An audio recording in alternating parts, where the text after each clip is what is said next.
Hola hermanos, continuamos con nuestro estudio acerca del Señor Jesucristo. Queremos tener esta última parte en el capítulo 53 de Isaías, que corresponde a la tercera parte de este canto acerca de la exaltación, del sufrimiento y de la gloria del Mesías. Y voy a dar lectura al pasaje que vamos a estar viendo en el día de hoy. Dice en el verso 7 en adelante: angustiado él y afligido no abrió su boca. Como cordero fue llevado al matadero y como oveja delante de sus trasquiladores. Enmudeció y no abrió su boca. Por cárcel y por juicio fue quitado. Y su generación, ¿quién la contará?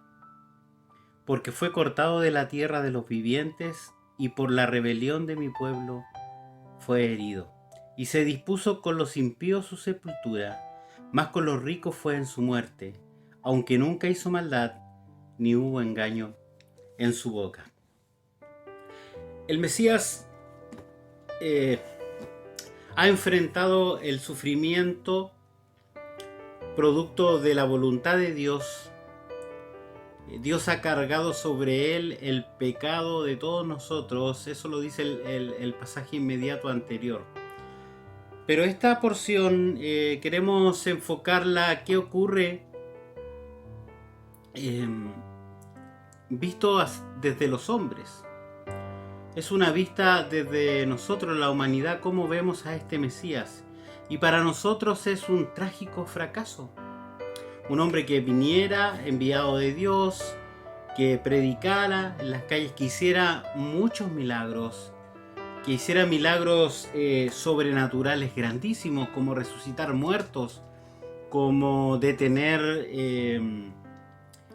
el viento, calmar la tempestad, como multiplicar los panes, como echar fuera demonios, y todos y cada uno de los milagros que nuestro Señor Jesucristo hizo.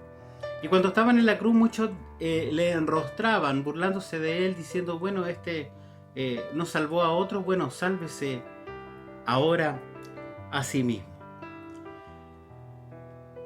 Y para los hombres, para los testigos, para los que estaban acá, es un rotundo, un trágico fracaso. Angustiado él y afligido, sometido, oprimido, esa es la palabra que significa angustiar y afligido, humillado, quebrantado. Ahí estaba el Mesías. Ahí estaba el Mesías, el Mesías poderoso que iba a venir. Estaba siendo sometido, estaba siendo quebrantado, estaba siendo humillado. ¿Y qué hace el Mesías cuando está sometido bajo esta serie de golpes contra él? El escritor lo compara como un cordero que no abrió su boca. No hubo queja alguna. No hubo ninguna pizca de quejas contra la situación, contra la persona que estaban allí, ni siquiera contra Dios. Él lo único que clama es: Dios mío, ¿por qué me has desamparado? Cumpliendo la Escritura. ¿Por qué él muere desamparado? Allí, como un pecador. Aunque dice el texto al final: aunque nunca hizo maldad, ni hubo engaño en su boca. Ahí muriendo como un pecador. Pero esta comparación que hace Isaías, inspirado por el Espíritu Santo, dice que es como una oveja que va delante de sus trasquiladores, y nuevamente repite: enmudeció y no abrió su boca. Enmudeció y no abrió su boca. Y ahí estaba el Señor Jesucristo. Fue detenido, cuenta proféticamente el versículo 8, fue detenido y le hicieron un juicio. Fue detenido como un malhechor, lo arrestaron, cuentan los evangelios, fue llevado, lo golpearon, le hicieron un juicio totalmente ilegal, y su veredicto fue la muerte, es decir, fue sacrificado por el pueblo. Y esto es lo que cuenta este pasaje, porque fue cortado de la tierra de los vivientes, es decir, fue muerto. Él realmente murió. ¿Y cuál fue la causa? Por la rebelión de mi pueblo fue herido. Se dispuso con los malos, con los delincuentes, como un malhechor. Fue sacrificado ahí en la cruz. Había un ladrón a la izquierda y un ladrón a la derecha. Pero la Biblia aclara en muchas partes que no hubo pecado en él, que no hubo maldad, que era como un cordero sin mancha. Y también dice el Evangelio, cuenta el Evangelio, que con los ricos fue en su muerte. ¿Por qué? Porque un rico de esos tiempos dispuso su sepultura para que nuestro Señor Jesucristo fuera enterrado allí. O sea, se cumple esta profecía al detalle, se cumple esta profecía en todos los elementos, se está cumpliendo lo dicho anteriormente por el Mesías, que sin duda es nuestro Señor Jesucristo. Fue sacrificado entre ladrones, se enterró en la tumba de un rico, Mateo 27, 57, y nunca hizo ninguna maldad, ni hubo engaño en su boca. A los ojos de los hombres, el morir de esa manera para nosotros significa un fracaso, significa una derrota, significa un término abrupto del ministerio de nuestro Señor Jesucristo. Sin embargo, no nos olvidemos que todo esto, que todo este canto tiene que ver con la exaltación, la glorificación, pero también el sufrimiento del Mesías. Y nos hemos enfocado en el sufrimiento del Mesías, qué es lo que ocurre con el sufrimiento, pero hemos dejado quizás de lado un poquito la exaltación, y los pasajes que continúan se hacen cargo acerca de eso, se hacen cargo de esta exaltación que tiene este Mesías. Ahora, la comparación cuando Él no abre su boca, porque Él acepta voluntariamente todo lo que está haciendo. Él se humilla voluntariamente. Acepta como un cordero, porque Él es el Cordero de Dios que quita el pecado del mundo, como lo manifiesta el Evangelio de Juan, capítulo 1, verso 29. Entonces, Él como un cordero, el cordero, ya lo hemos visto en otras reflexiones, es una figura que está desde el inicio hasta el libro de Apocalipsis. Es una figura que se refiere al Señor Jesucristo y es una figura central. El Señor Jesucristo es el Cordero de Dios que quita el pecado del mundo. Es el Cordero inmolado del Apocalipsis. Es el Cordero que reina y que triunfa del Apocalipsis. Es el Cordero que quita el pecado del mundo. Entonces, esta figura del Cordero que va al matadero, que va delante de sus trasquiladores, que no abre su boca para quejarse, que está sacrificado allí entre maldad, es la visión que tenemos nosotros como seres humanos, como un fracaso, como una derrota. Sin embargo, a los ojos de Dios, y es el pasaje que continúa, verso 10, dice: con todo eso, Jehová quiso quebrantarlo, sujetándole a padecimiento, cuando haya puesto su vida en expiación por el pecado. Verá linaje, vivirá por largos días, y la voluntad de Jehová será en su mano prosperada. Verá el fruto de la aflicción de su alma, y quedará satisfecho. Por su conocimiento justificará a mi siervo justo a muchos, y llevará las iniquidades de ellos. Por tanto, yo le daré parte con los grandes, y con los fuertes repartirá despojos. Por cuanto derramó su vida hasta la muerte, y fue contado con los pecadores, habiendo él llevado el pecado de muchos y orado por los transgresores. Esta porción podemos titularla de la siguiente manera: este es el glorioso éxito del Mesías.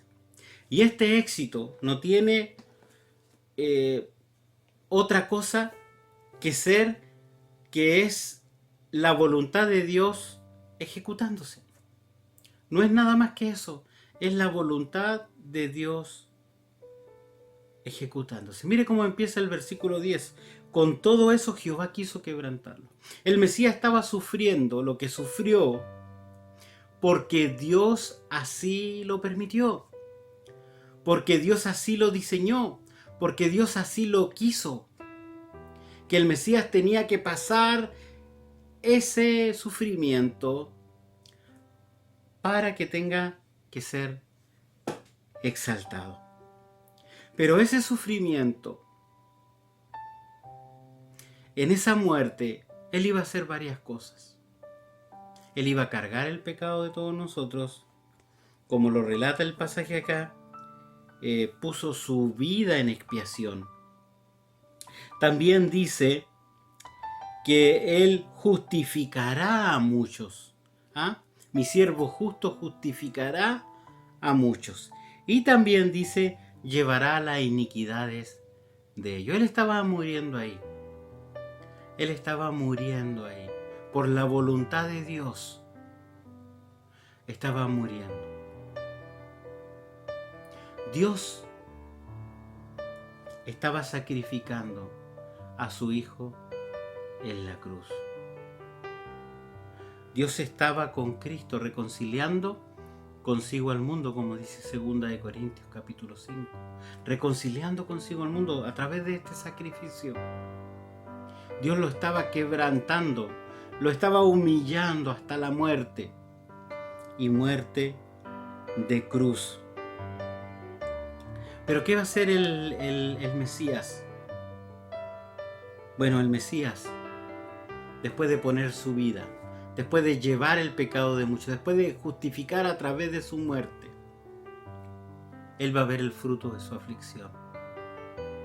Él va a ver cómo este sacrificio es acepto delante del Señor. Y este sacrificio es el que permite a toda la humanidad ser libre de la condenación del pecado. Gloria al Señor. Y este sacrificio es el que permite el acceso a la vida eterna a través de este sacrificio, de esta muerte que el Mesías tuvo allí en la cruz. Y estos frutos los van a ver, los va a ver el Mesías. ¿Y qué va a hacer Dios? Dios le va a dar parte con los grandes y con los fuertes. Esas son figuras que quieren decir que Él va a ser exaltado, le va a dar un nombre, que es sobre todo nombre, como dice Filipenses capítulo 2, un nombre sobre todo nombre, para que en el nombre de Jesús se doble toda rodilla y toda lengua confiese que Jesucristo es el Señor, para gloria de Dios Padre. Es un triunfo glorioso, es un glorioso éxito. A la vista de los hombres esto es un completo fracaso, pero a la vista de Dios el plan se ha cumplido exactamente como Dios así lo ha dispuesto, tal como se lo expresa allí en Hechos capítulo 2, verso 23, que dice: a este, refiriéndose al Señor Jesucristo, por el determinado consejo y anticipado conocimiento de Dios, prendisteis y matasteis por manos de inicuos, crucificándole, al cual Dios levantó suelto de los dolores de la muerte, por cuanto era imposible que fuese retenido por ella. Había un plan de Dios. Había un plan y Dios lo dejó aquí. En Isaías le dijo: escribe. Escribe lo que va a hacer mi siervo. Escribe, le dice a Isaías, cuál es el plan de salvación, de redención para la humanidad. Escribe. Y está aquí como una profecía, 800 años antes, para que nosotros viéramos estas señales. ¿Quién ha creído a nuestro anuncio? ¿Quién ha creído? Todo aquel que cree que Jesucristo es el Señor tiene vida eterna. Todo aquel que cree en Cristo tiene vida eterna. Y el que no cree está bajo condenación, bajo la ira de Dios. Este pasaje comienza vislumbrando al Mesías exaltado. Va a ser prosperado. Va a ser un rey victorioso. Pero se mencionan estos sufrimientos por los que tiene que pasar. Y es Dios actuando en el Mesías, cargando en él el pecado de todos nosotros, recibiendo el golpe de la ira de Dios sobre su propio cuerpo, para que nosotros fuéramos libres de la condenación del pecado, para que nosotros tuviéramos acceso y entrada libre al trono de la gracia. Eso es maravilloso. Hermanos, nuestro Señor Jesucristo es digno de toda adoración. Él es el que murió en la cruz por nosotros. Él es el que se humilló hasta la muerte. Él es el que quiso sufrir todos los dolores, toda la angustia, todas las aflicciones que el pecado cargó sobre él. Que el pecado estaba sobre él, aunque no había pecado en él. Sin embargo, Dios lo exaltó hasta lo sumo y le dio un nombre, que es sobre todo nombre. Estos pasajes del Antiguo Testamento de manera profética nos llevan a tener luz acerca del plan de Dios para con su iglesia, para con su pueblo Israel. Y los evangelios traen muchos más datos sobre esto que ocurre, y las cartas hacia las iglesias explican mucho más esto, pero este pasaje es maravilloso. Este pasaje es extraordinario.